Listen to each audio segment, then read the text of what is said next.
straight out to Jim Kirkwood, host KTKK. Jim, thanks for being with us. What can you tell me about the remains that have been found there in the desert? Nancy, near Delta is a place called Topaz Mountain, where people go and look for topaz rocks and things like that.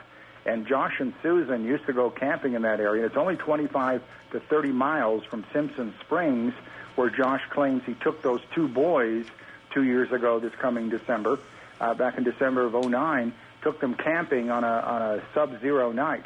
And it's interesting, from the police search warrant they did on Josh Powell's home where he lives with his father in the state of Washington. They got some of the locations he liked to go camping. This was one of them. They turned 4 cadaver dogs loose, and they did find human remains. They brought in an archaeologist from the Bureau of Land Management in Fillmore, and she is taking a look. And apparently the human remains are within the range. So this is exciting for those who want this finished. Well, what I don't understand, Jim Kirkwood, is what led police to that spot to start with. I mean, it's a pretty obscure spot to just pop up with a search for a dead body. So what led them there? A tip? No, it was the journals and the records that Josh and Susan kept when they went camping. And so the police got that in that raid on Josh's home in the state of Washington and went from there. That's why they centered on this area. And they are treating it as a crime scene, Nancy. They left guards overnight. So the police,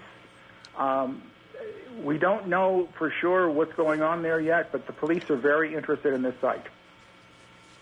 Okay, everybody, for those of you just joining us, it is possible that the remains of mother of 2, Susan Powell, have been found out in the desert.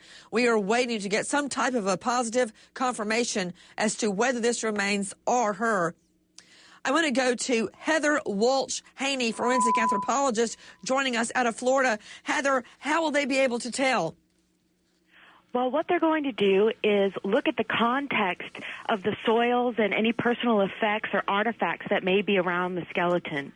Then they'll evaluate the sex, the age, the ancestry, and they'll look for unique traits on that skeleton that might lead to a positive identification. One of the first steps that they're going to take is to determine whether the bones that they've found are female or not. In order to make that determination, what they'll do is they'll look at the bones of the pelvis. They'll look to see that those bones are wide, that they could accommodate the birth of a child, and that would tell them that they were female. They'd also double-check themselves by looking at the cranium and the mandible. They'd look to see that the mandible had a pointy chin, which is what females have, and that the brow ridge was very slight, very gracile. Then they'd look to make sure that those skeletal remains are adult. So they'd ensure that there are no baby teeth present in the jaw, that all of the bones are fused, meaning the joint surfaces, and then they'd even measure the long bones of the legs to determine the stature, how tall these skeletal remains are. Once they do that, they'll compare that height range with those to establish a positive ID. Right, right.